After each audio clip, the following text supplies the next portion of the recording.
निर्देशांक आज हम पढ़ने जा रहे हैं निर्देशांक ज्यामिति। तो निर्देशांक ज्यामिति में जो हम पढ़ेंगे कि हम किस चीज का अध्ययन करते हैं। तो रैनी देकार्ते नामक एक व्यक्ति थे जिन्होंने क्या किया कि किसी तल में, जैसा आपका ये तल है, ठीक है ना, इस तल में किसी बिंदु की स्थिति कैसे निकालते हैं इसके बारे में उन्होंने बताया था। ठीक है, अगर आपको मैं कहता हूं कि स्थिति बताइए, किसी भी वस्तु की स्थिति बताइए, ठीक है, मान लीजिए मैं हूं यहाँ पे खड़ा हूं, मेरी स्थिति बताइए कहां पे हूं मैं, तो आप क्या करेंगे? क्या है मेरी स्थिति? आपका क्वेश्चन आना चाहिए कि स्थिति तो बताएंगे आपकी, पर कहां से? अगर कोई मेरी स्थिति बताएगा तो कहां से? इस दरवाजे से मेरी स्थिति कहां पे है, या उस विंडो से मेरी स्थिति कहां पे है, या मैं आपसे कितनी दूरी पे खड़ा हूं, या मैं उस कोने से कहां मेरी स्थिति है। तो स्थिति का मतलब है अगर हमें किसी वस्तु की स्थिति बतानी है तो उसके लिए हमको क्या करना है कि एक किसके सापेक्ष हम उसकी स्थिति बता रहे हैं, ये भी बड़ा मायने रखता है नहीं रखता है कि हम उस वस्तु की स्थिति किस चीज के सापेक्ष दिखाना चाह रहे हैं। ठीक है, अब मान लीजिए कि एक आपका तल है, इस तल में यहाँ पे एक बिंदु लिखा हुआ है, मैंने यहाँ पे एक बिंदु लगा दिया। अब मैंने आपसे कहा इस बिंदु की स्थिति बताइए, तो आप क्या बताएंगे बिंदु की स्थिति? तो सबसे पहले आप ये कहेंगे कि इसकी स्थिति कहां से बतानी है, इस कोने से इसकी स्थिति बतानी है, कहां पे है, पोजीशन बतानी है, या इस कोने से इसकी पोजीशन बतानी है, स्थिति बतानी है, या इस कोने से किस जगह से इसकी स्थिति बनानी है, ये भी तो मेन होता है ना।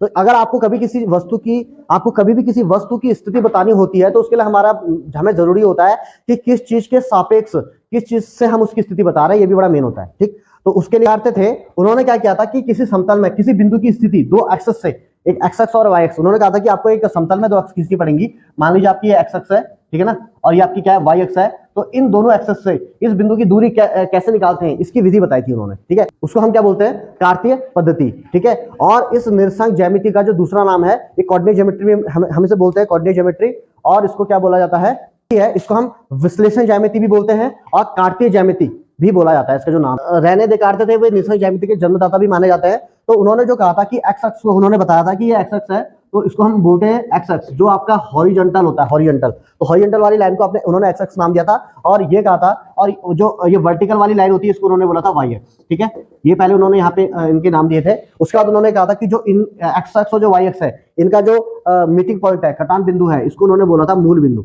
इसको उन्होंने क्या नाम दिया था, मूल बिंदु। उसके बाद उन्होंने कहा था कि अगर आप इस मूल बिंदु के दाईं तरफ जाएंगे एक्स एक्स में, किधर की तरफ, दाईं तरफ अगर आप एक्स एक्स में जाएंगे तो आपको धनात्मक वैल्यू मिलेंगी, यानी पॉजिटिव वैल्यूज मिलेंगी। जैसे आप ये कह सकते हैं +1 +2 +3 +4 +5 +6, ऐसे ये प्लस है 1 2 3 4 5 6, इस तरह से मिलते रहेंगे इधर को पॉजिटिव। फिर जब आप इस मूल बिंदु के बाईं तरफ को आना शुरू करेंगे तो आपको ऋणात्मक वैल्यूज मिलेंगी, -1, ठीक है ना, -2 -3 और -4। ऐसे ही जब उन्होंने कहा था कि आप वाई एक्स में चलेंगे, तो जब आप वाई एक्स में जाएंगे तो आपको क्या मिलेगी, पॉजिटिव वैल्यूज मिलेंगे, 2 3 4 5 6 7, 1 2 3 4 5 6 7 ऐसे मिलती रहेंगी आपको। और जब आप नीचे की तरफ हो जाएंगे मूल बिंदु से, तो आपको ऋणात्मक वैल्यूज मिलेंगी। ठीक है ना, तो ये यानी कि आप कह सकते हैं कि वाई जो है आपका -1 -2 -3 -4 ऐसे नीचे चलता रहेगा, -5 -6 -7। तो यानी कि मूल बिंदु के दाईं तरफ आपका धनात्मक होंगी वैल्यूज, बाईं तरफ जो वैल्यूज होंगी वो ऋणात्मक होंगी, और मूल बिंदु के ऊपर जो वैल्यूज होंगी वो धनात्मक होंगी, और मूल बिंदु के नीचे जो वैल्यूज होंगी वो क्या होंगी, आपकी ऋणात्मक होंगी। ठीक है, इतना करने के बाद अब इससे उन्होंने इस बिंदु की स्थिति के, अगर मान लीजिए आपको बिंदु लिखा हुआ है तो उन्होंने इसकी स्थिति बताने के लिए क्या बताया था, उन्होंने कहा था कि अगर आपको किसी बिंदु की स्थिति बतानी है तो आप सबसे पहले जो आप डिस्टेंस कवर करेंगे वो आप करेंगे एक्स अक्ष में, कि आप एक्स अक्ष में कितना चले। तो मान लीजिए मैं एक्स अक्ष में ये है, तो हम यहाँ पे खड़े हैं, यहाँ से हम क्या चले, 1 फिर 2 फिर 3 फिर 4, हम यहाँ से एक्स अक्ष में 4 चले मान लीजिए, ठीक हो गया। तो एक्स अक्ष में हमारी चलने की दूरी कितनी होगी, 4 हो गई। फिर यहाँ से हम देखेंगे कि ये इसकी सीध में है, ठीक है, अगर ये इसकी सीध में बिंदु है, उसके बाद हम क्या करेंगे, हम देखेंगे कि यहाँ से हम यहाँ पहुंच गए। अब हम यहाँ पहुंचने के लिए कितना चलना पड़ा, एक देखो वाई में चलना पड़ेगा ना आपको, 1 2 3 4 5 6, तो यहाँ कितना चलना पड़ा आपको, 6 आपको यहाँ पे चलना पड़ेगा इस बिंदु के लिए। तो यानी कि इस बिंदु तक पहुंचने के लिए आपको एक्स अक्ष में 4 इकाई चलना पड़ा, और वाई अक्ष में कितनी इकाई चलना पड़ा, 6 इकाई चलना पड़ा। तो आप इस बिंदु पे क्या कर गए, पहुंच गए। तो ऐसे उन्होंने कहा था कि किसी बिंदु की जो स्थिति है वो ऐसे दिखाई जाएगी। अभी जब हम इसमें ग्राफ पेपर बनाएंगे तो हमारी एग्जैक्ट वैल्यूज आएंगी, अभी थोड़ा रफ बता रहा हूं तो क्या समझाने के लिए आपको समझा रहा हूं मैं कि ऐसे, ठीक, समझ में आ गई बात। ऐसे मान लीजिए अगर कोई बिंदु आपको दिखाना है, हम तो इस बिंदु के जो निर्देशांक है, तो किसी बिंदु के जो निर्देशांक बोले जाते हैं उसकी स्थिति दिखाने के लिए उसको कैसे लिखा जाता है, उसको लिखा जाता है एक्स अक्ष में आप जितनी दूरी चले हैं उसको पहले लिखेंगे आप, ठीक है, तो यानी कि 4 एक्स अक्ष में चली हुई दूरी क्या होती है, 4। वाई एक्स में आप कितना चले, 6 इकाई चले, तो उसे लिख देंगे आप 6 इकाई। तो हमेशा जो ये बिंदु लिखा जाता है ये एक्स कॉमा वाई के रूप में लिखा जाता है, यानी कि एक्स दूरी पहले कॉमा वाई उसके बाद, ठीक है। तो अगर आपको मान लीजिए कोई बिंदु की यहाँ पे हम एक बिंदु बना लेते हैं, मान लीजिए वो बिंदु यहाँ पे है, ठीक है ना। और आपसे कहा जा रहा है कि अब इस बिंदु की स्थिति बताइए, तो बताइए इस बिंदु की स्थिति के लिए हम क्या करेंगे। सबसे पहले आपको कुछ भी है, चाहे आपको पॉजिटिव चलना पड़े या नेगेटिव चलना पड़े, आप सबसे पहले एक्स अक्ष में ही चलेंगे। तो हमारी एक्स अक्ष कौन है, ये हमारी एक्स अक्ष है, ये इधर को पॉजिटिव है और इधर को जाएंगे तो नेगेटिव है। अब हमें यहाँ जाना है बिंदु पे, तो हमें जाहिर सी बात है कि इस तरफ को जाना होगा, यानी हमें नेगेटिव जाना होगा। तो हम -1 चले और -2, यानी यहाँ पहुंचने के लिए, तो इस बिंदु पे पहुंचने के लिए हमें एक्स अक्ष में पहले हम -2 पे जाके रुके, ठीक है। फिर हमने कहा कि भाई हमें ऊपर जाना है, नीचे जाना है कि ऊपर जाना है, वहां हमने कहा कि भाई हमें ऊपर जाना है, बिंदु हमारा ऊपर की तरफ है, तो हम वहां कितना इकाई चले, 1 2 3 4, तो यहाँ में कितना चल गया आपका 4 इकाई, ठीक है। तो यहाँ पे हम पहुंच गए इस बिंदु पे। तो इस बिंदु के जो निर्देशांक बोले जाएंगे वो क्या बोले जाएंगे, वो बोले जाएंगे -2, यानी एक्स अक्ष में पहले कितना चले, -2 पहले एक्स अक्ष में चले, उसके बाद आप वाई अक्ष में कितना चले, 4 चले, तो ,4, तो इस बिंदु के निर्देशांक हो गए आपके -2, 4, ठीक है। तो ये यानी किसी बिंदु के निर्देशांक होता है एक्स और वाई का, जो आपका जो हम एक्स और वाई का जो जोड़ा है, इसको हम उस बिंदु के निर्देशांक बोलते हैं। और इसमें इस एक्स को आपका एक्स एक्स बोला जाता है, हॉरिजॉन्टल एक्स को, वर्टिकल एक्स को आपका वाई एक्स बोला जाता है, और उनके कटान बिंदु को आप क्या बोलते हैं, मूल बिंदु कहते हैं, ठीक है। और हमेशा और एक चीज और होती है इसमें कि जो ये एक्स एक्स होता है, इसको आप हमेशा क्या बोला जाता है, आपका 1 नंबर में आ जाता है कभी क्वेश्चन, इसको बोलते हैं हम भुज, और जो वाई होता है इसको बोलते हैं हम कोटि, ठीक है ना। तो अगर सवाल ये आता है, जैसे बिंदु दे देगा आपको 4,6, और तो आपसे कहेगा कि बताइए 4,6 बिंदु में भुज कौन है और कोटि कौन है, तो आपको 1 नंबर का क्वेश्चन आता है, तो आप इसमें कहेंगे कि इसमें 4 आपका भुज हो गया और 6 आपका कोटि। एक्स हमेशा भुज होगा और वाई हमेशा कोटि होगा, और एक्स हमेशा पहले लिखा जाता है और वाई हमेशा बाद में लिखा जाता है। तो जो पहले लिखा जाएगा वो हमेशा भुज और बाद में कोटि। तो ये भी आपका 1 नंबर का इसमें क्वेश्चन बन के आता है, ठीक है।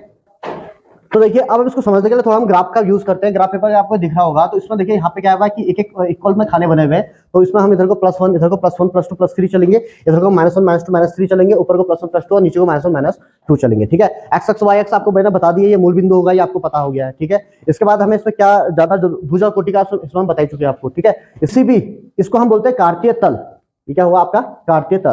तो किसी भी कार्तीय तल को 4 भागों में तोड़ा बांटा जाता है, एक्स और वाई एक्स द्वारा। आपको यहाँ पे 4 भाग दिख रहे होंगे, एक हिस्सा ये है, एक ये है, एक ये है और एक आपका ये है, ठीक है।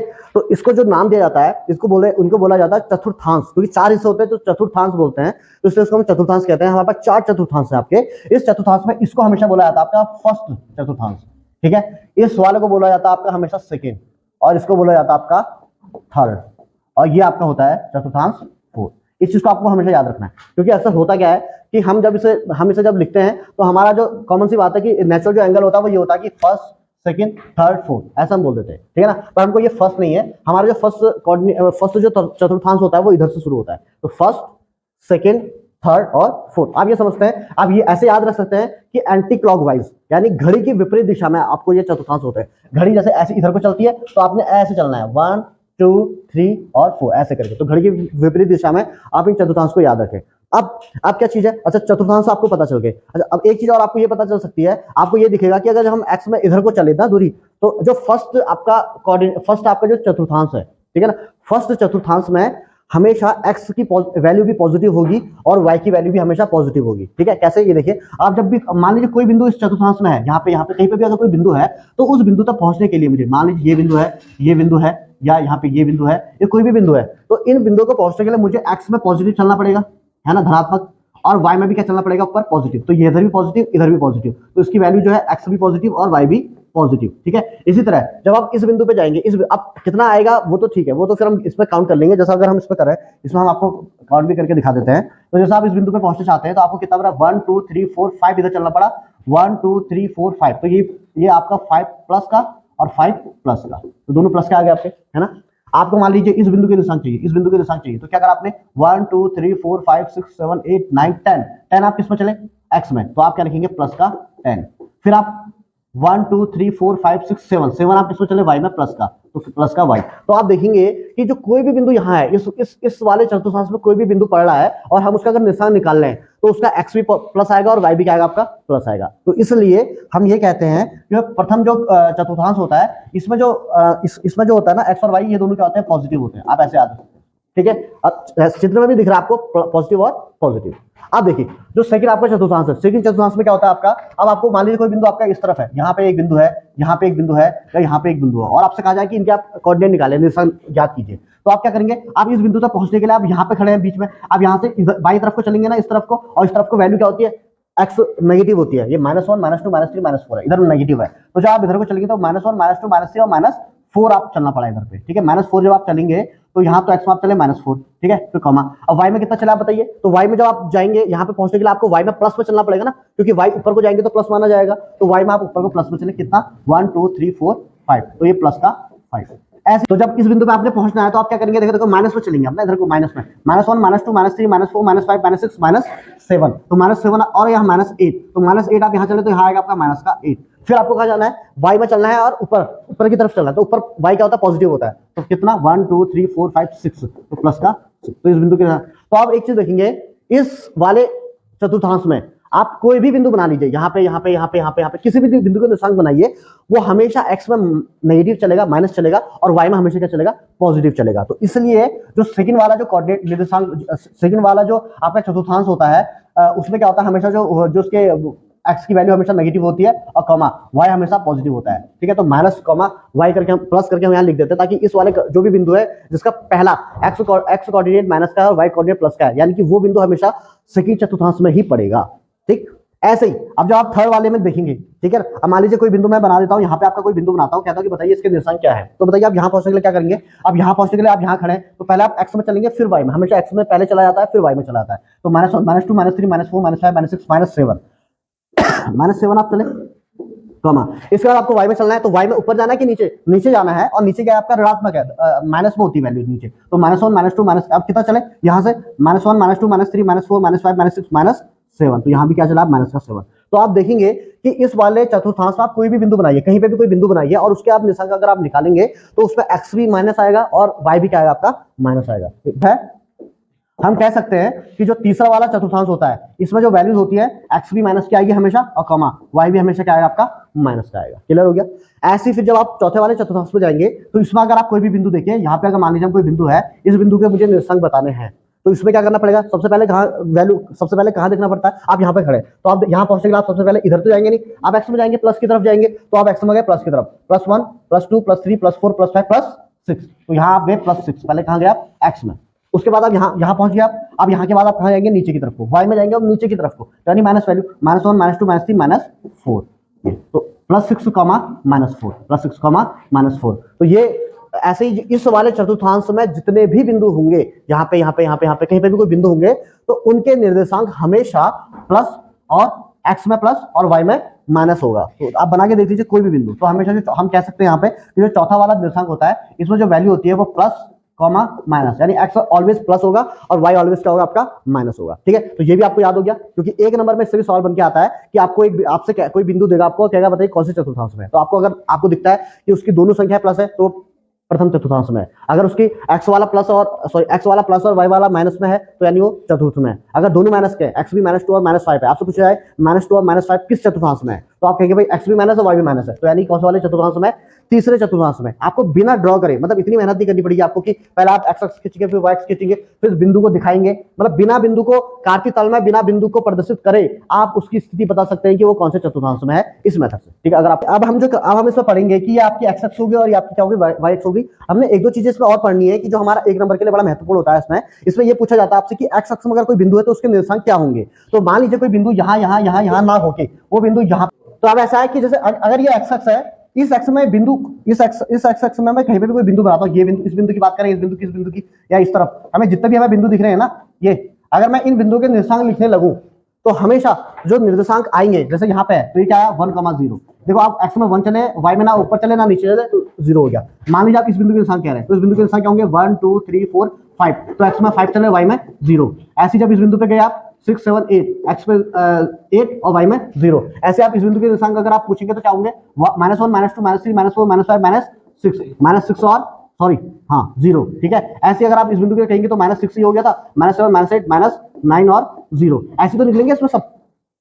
तो इसमें एक पैटर्न निकल के आ रहा है। पैटर्न ये निकल के आ रहा है कि अगर कोई भी बिंदु है वो x अक्ष पे पड़ता है, कहां पड़ता है, x अक्ष पे, तो उसके लिए आपको केवल x अक्ष पे चलना पड़ेगा, y पे आपको चलना ही नहीं पड़ेगा, ना आपको ऊपर जाना है ना आपको नीचे जाना है। तो y वाला कोऑर्डिनेट हमेशा क्या होगा, आपका 0 होगा। तो यहां से लेके चाहे वो प्लस में हो चाहे वो माइनस में हो, तो हम इसे एक चीज समझ सकते हैं कि अगर हमारा सवाल ये पूछा जाएगा, एक नंबर में आता है कि x अक्ष पर स्थित किसी बिंदु के निर्देशांक, x अक्ष पर स्थित किसी बिंदु के निर्देशांक हमेशा क्या होंगे, आपके x, 0। आप हमेशा x में चलेंगे, y में चलेंगे तो x, 0 हमेशा होगा। बिल्कुल इसी तरह अगर आपसे पूछा जाएगा कि y आपसे पूछा जाएगा कि y अक्ष पर स्थित किसी बिंदु के निर्देशांक y अक्ष, तो y अक्ष ये है, इस पे स्थित बिंदु मतलब मान लीजिए आप इस बिंदु की बात कर रहे हैं, मान लीजिए इस बिंदु की बात कर रहे हैं, मान लीजिए इस बिंदु की बात कर रहे हैं, मान लीजिए इस बिंदु की बात कर रहे हैं, मान लीजिए इस बिंदु की बात कर रहे हैं, आप किसी भी एक बिंदु की बात कर रहे हैं, तो इस बिंदु के निर्देशांक देखिए क्या निकलेंगे। आपको यहाँ पहुंचना है, तो बताइए मुझे यहाँ पहुंचना तो क्या करना पड़ेगा भाई। देखो सबसे पहले तो एक्स में चलना पड़ता है, सबसे पहले आपको दूरी एक्स में या प्लस या माइनस, तो यहाँ पहुंचने के लिए अगर आप ना तो इधर गए ना आप इधर गए, कहीं नहीं गए ना, तो एक्स में तो आप क्या कहें 0 चले, ठीक है। और वाई में कितना चले आप वाई में कितना चले 1, यानी कि 1। ऐसे जब आप इस बिंदु पे पहुंचेंगे तो ना आप यहाँ गए एक्स में ना आप यहाँ गए, एक्स में तो आप 0 चले, एक्स में आप 0 चले, वाई में कितना चले आप 1 2 3 4 5, इस बिंदु के लिए 5 हो गया था 6 7 8 यानी 0,8। ऐसे अगर इस बिंदु की बात करेंगे तो एक्स में तो चले नहीं आप 0, और ये 1 2 3 -3, इस बिंदु के लिए 4 5 6 0,-6, ऐसी 7 8 9 0,-9। तो आप ये देख रहे हैं कि एक पैटर्न बनना है। पैटर्न क्या है कि जो बिंदु y अक्ष पे है, ये y अक्ष है ना, तो जो बिंदु y अक्ष पे है उसके निर्देशांक हमेशा 0,y 0,y, ऐसा उस बिंदु, ये 0,y उस बिंदु के ऐसे बिंदु के निर्देशांक है जो बिंदु y अक्ष पे पड़ता है, यानी ना इधर ना उधर, चतुर्थांश में नहीं पड़ता, चतुर्थांश में तो फिर बिंदु निकल लेना कुछ ना कुछ। जो x अक्ष में पड़ता है उसके निर्देशांक हो गए आपके x,0, और जो बिंदु आपका y अक्ष में पड़ता है उसके निर्देशांक होंगे आपके 0,y, क्योंकि हमेशा x पहले और y बाद में आता है, 0,y। क्लियर हो गया। तो ये चीज आपका 1 नंबर में बड़ा जरूर आता है क्वेश्चन। मेन चीज है, देखिए जब हम इधर के सारे बिंदु के निर्देशांक बता चुके, इधर के सारे बिंदु, इस रेखा पे सारे बिंदु, इस एक्स पे सारे बिंदु के निर्देशांक, ऐसी इसकी भी और इसकी भी। अब एक जो सबसे मेन चीज है, जो इन दोनों रेखाओं एक्स अक्ष और वाई अक्ष का कटान बिंदु होता है, ये बिंदु जिसे हम मूल बिंदु कह रहे हैं, जिसे हम क्या कह रहे हैं, जिसे हम मूल बिंदु कह रहे हैं, इस बिंदु की बात कर रहा हूं मैं। इस बिंदु के निर्देशांक क्या होंगे, ये भी तो सवाल है। तो 1 नंबर में क्वेश्चन आता है कि निर्देशांक ज्यामिति जो हम पढ़ रहे हैं, इसमें मूल बिंदु के निर्देशांक क्या होते हैं। तो मूल बिंदु के निर्देशांक बताइए क्या होते हैं। तो मूल बिंदु यह है आपका, तो जो मूल बिंदु है इसके निर्देशांक हो गए आपके 0,0। हमेशा ध्यान रखिएगा, क्योंकि इसमें इस बिंदु के लिए ना तो आप एक्स अक्ष में चली गई दूरी भी 0 है, ना इधर चले ना इधर चले, और ना ऊपर चले ना नीचे, ना आप एक्स में प्लस जाते हैं ना माइनस जाते हैं, ना वाई में प्लस जाते हैं ना माइनस जाता है, बिल्कुल सेंटर पे है। तो इसलिए इस बिंदु के निर्देशांक एक्स अक्ष में चली गई दूरी 0 और वाई अक्ष में चली गई दूरी 0, तो दोनों 0 है, इसलिए इसके निर्देशांक 0,0, यानी मूल बिंदु के निर्देशांक हमेशा 0,0 होते हैं। बताने जा रहा हूं उसमें कि दो बिंदुओं के बीच की दूरी, मान लीजिए आपका एक, पहले उससे पहले हम ये समझते हैं कि एक बिंदु की दूरी कैसे निकालते हैं किसी मूल बिंदु से, ठीक है। मान लीजिए कोई बिंदु यहाँ पे है, आपको बता, नहीं सॉरी यहाँ पे नहीं है, 6 और 8 था ना, 1 2 3 4 5 6 7 8, 8 हो गया, और 1 यानी ये हो गया, और 1 2 3 4 5 6 ये है। तो इस वीडियो में आपको बताऊंगा कि दो बिंदुओं के बीच की दूरी कैसे निकालेंगे। उससे पहले हम ये देखते हैं कि मान लीजिए ये आपका एक्स अक्ष है, ये एक्स अक्ष और ये वाई अक्ष है, और मान लीजिए ये आपका एक बिंदु है ए, इसको हम नाम देते हैं ए, और मुझे क्या निकालना है, इस बिंदु की स्थिति बतानी है। आप कहेंगे दूरी बतानी है, इस बिंदु की स्थिति बतानी है, और किससे बतानी है इसकी स्थिति, ओ से। मुझे इस बिंदु की स्थिति बतानी है और स्थिति बतानी है ओ से, तो ओ से इसकी स्थिति क्या होगी, देखिए इधर हम इधर तक पहुंचने के हम क्या करें, एक्स में कितना चले 1 2 3 4 5 6 7 8, एक्स में हम चले 8, फिर हम वाई में कितना चले 1 2 3 4 5 6, तो इस बिंदु के जो निर्देशांक होंगे वो 8,6 हो गए, यानी ये बिंदु एक्स अक्ष, ये इस बिंदु यहां से यहां तक पहुंचने में हमें एक्स अक्ष में 8 यूनिट चलना पड़ेगा, और फिर वाई अक्ष में आपका 6 यूनिट चलना पड़ेगा, ठीक है। अब हमसे अगर कहा जाए कि भाई इस बिंदु की आपने स्थिति तो बता दी है, आप मुझे ये बताओ कि इस बिंदु की मूल बिंदु से दूरी कितनी है, इस बिंदु की मूल बिंदु से कितनी दूरी है। तो दूरी आपको अगर निकालनी है तो कैसे निकालेंगे, तो देखिए सबसे पहले हम क्या करते हैं, हम ये देखते हैं कि अगर हम यहां से इस बिंदु तक पहुंचते हैं तो सबसे पहले हमको क्या करना पड़ेगा, यहां से यहां तक हम ये हम 8 यूनिट चले, यहां से ऊपर हम 6 यूनिट चले, ऐसे, ठीक है ना। और अब हमें बताना दूरी, तो दूरी कौन हुई इसकी, अगर आप इस चित्र को ध्यान से देखेंगे तो आपको दूरी दिखेगी यहाँ पे, ये है दूरी, आपको ये दूरी निकालनी है, ठीक है। तो यहां से यहां हमने कितना लिखा 8 यूनिट, यहां से यहां कितना 6 यूनिट, और आपसे ये दूरी पूछा है ओ ए, ये आपसे दूरी पूछा है। तो आप देखो चित्र से साफ समझ में आ रहा है कि ये समकोण त्रिभुज बनना है, ये हमेशा 90 होगा भाई, क्योंकि लंबा है ना, तो लंबे सारी रेखाएं लंबा आपस में, तो ये क्या है आपका 90 है, तो ये एक समकोण त्रिभुज बनना है। और एक समकोण त्रिभुज का इसको आप आधार कह सकते हो, उसको लंब कह सकते हैं, ये दो भुजाएं उसकी छोटी भुजा है और ये उसकी सबसे बड़ी भुजा हो गई। तो समकोण त्रिभुज में क्या नियम लगता है कि सबसे बड़ी भुजा का स्क्वायर, यानी जो जिसे हम कर्ण बोलते हैं, कर्ण का स्क्वायर बराबर लंब का स्क्वायर प्लस आधार का स्क्वायर, ठीक है। तो ये इस फॉर्मूले से देखो आप ये ओ ए निकाल सकते हैं कि नहीं निकाल सकते, आपको ओ ए की दूरी चाहिए कितनी है, तो उसके लिए हमें क्या करना पड़ेगा, हम कहेंगे कि ओ ए इज इक्वल टू लंब का कर्ण का स्क्वायर बराबर लंब का स्क्वायर प्लस आधार का स्क्वायर, तो ये हो गया आपका 36, ये हो आपका 64, ये आपका 100, और ये ओ ए स्क्वायर आपका 100 हो गया, तो ओ ए कितना हो गया आपका √100 हो गया, तो यानी कि ओ ए कितना हो गया आपका 10 यूनिट, तो यहां से तक की दूरी कितनी होगी आपकी 10 यूनिट होगी। तो ऐसे ये दूरी निकालते हैं किसी भी बिंदु की मूल बिंदु से, ठीक हो गया। तो अब तो देखिए जैसे अब इसमें हम पढ़ेंगे दो बिंदुओं के बीच की दूरी, तो दो बिंदु के बीच की दूरी के लिए मान लीजिए एक बिंदु हमने ये मान लिया और एक बिंदु आपका ये है, आपको इन दो बिंदुओं के बीच की दूरी निकालनी है, समझ रहे हो? तो इसके लिए हम सबसे पहले क्या कहते हैं, इस बिंदु के कुछ ना कुछ निर्देशांक होंगे, तो इसके कुछ ना कुछ निर्देशांक होंगे ना, एक्स अक्ष में कुछ दूरी चला होगा, वाई में कुछ दूरी चला होगा, उसको हम बोल देते हैं x1 और y1, ठीक। और वैसे ही इस बिंदु तक पहुंचा होगा तो यहाँ के निर्देशांक को क्या मान लेते हैं, x2 और y2। यहाँ तक किसी को दिक्कत है? इस बिंदु के निर्देशांक हो गए x1 y1 और इस बिंदु के निर्देशांक हो गए x2 और y2। अब आपको क्या करना है, इन दोनों के बीच की दूरी निकालनी है, ठीक है। इन दोनों के बीच की क्या निकालनी है, दूरी निकालनी है। कैसे निकलेगी? आप जो सूत्र है ना, वो सूत्र मैं यहाँ पे ड्राइव कर रहा हूँ आपका, वो सूत्र आपका यहाँ पे ड्राइव होगा। इन दोनों के बीच की दूरी कैसे निकलेगी, तो देखिए इसको दूरी को हम पहले ये दिखा देते हैं, ये आपको दूरी निकालनी है, ठीक है ना। तो उसके लिए हम क्या करते हैं ना, उसके लिए हम लेते हैं मूल बिंदु का सहारा, है ना।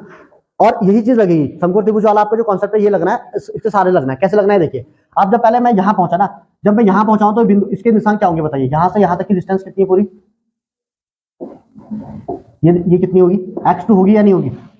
इस बिंदु तक पहुंचने के लिए बताइए आप मुझे, इस बिंदु तक पहुंचने के लिए यहां से यहां तक x2 चला होगा, यहां से ऊपर कितना चला होगा आपका y2 है, यहां से यहां तक किसको कोई दिक्कत है?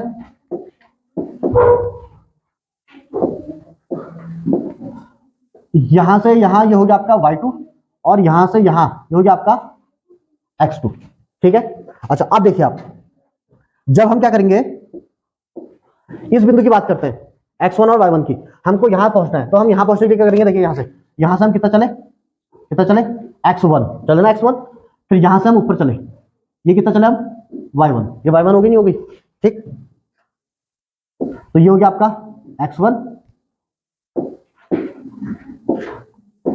ये हो गया आपका x1 और ये हो गया आपका y1, ये y2 और ये x2 तो है आपका, ठीक है। अब आपको क्या करना है, आपको याली दूरी निकालनी है, a और, इसको हम नाम देते हैं a और b, क्या नाम दे देते हैं इसको हम, a और b, a और b। आपको a और b दूरी निकालनी है, तो कैसे निकलेगी?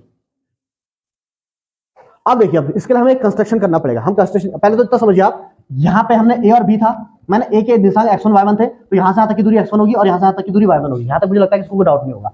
ऐसे ही x2 y2 बिंदु है, तो इस बिंदु तक के लिए क्या होगा, यहाँ से यहाँ तक की दूरी x2 होगी आपकी और यहाँ से यहाँ तक की दूरी आपकी कितनी होगी, y2 होगी। यहाँ तक भी कोई डाउट नहीं है। अब आपको निकालना है याली दूरी, ठीक है। उसके लिए हम एक कंस्ट्रक्शन करते हैं। इसमें कंस्ट्रक्शन हम ये करेंगे कि हम यहाँ से ना, यहाँ से यहाँ तक एक लाइन खींचेंगे ऐसे।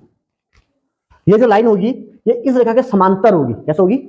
समांतर। हमने इसके समांतर यहाँ से, इस बिंदु से यहाँ तक लाइन खींच देनी है, ठीक है। अब आप देखिए यहाँ पे बस इतना ही आपने करना है। अब आप देखिए, आपको यहाँ पे एक समकोण त्रिभुज दिख रहा है आपको, ये इसको अगर मैं ए बी सी दे दूं, आपको ए और बी और सी एक समकोण त्रिभुज दिख रहा है।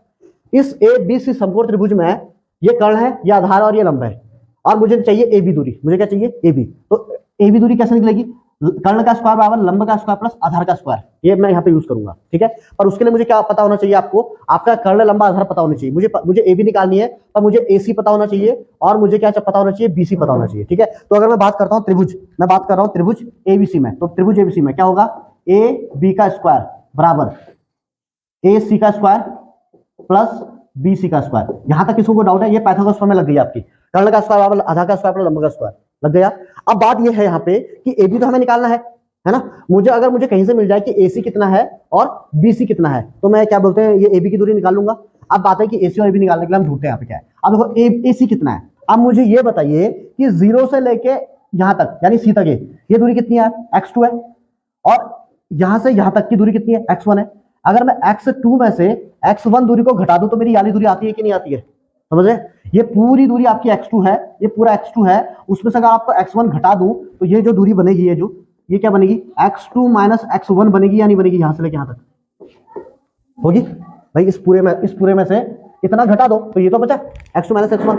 अब यही चीज तो, अच्छा एक बात बताइए, ये मैंने बोला कि ये जो AC है वो इसका समांतर है, तो जितनी दूरी x2 माइनस x1 होगी उतनी तो AC होगी। AC भी तो उतना ही होगा, पर ये बराबर है ना, ये समांतर है, तो जितना ये है उतना ही तो AC है, यानी AC कितना मिल गया आपको? x2 minus x1। कोई डाउट यहां तक?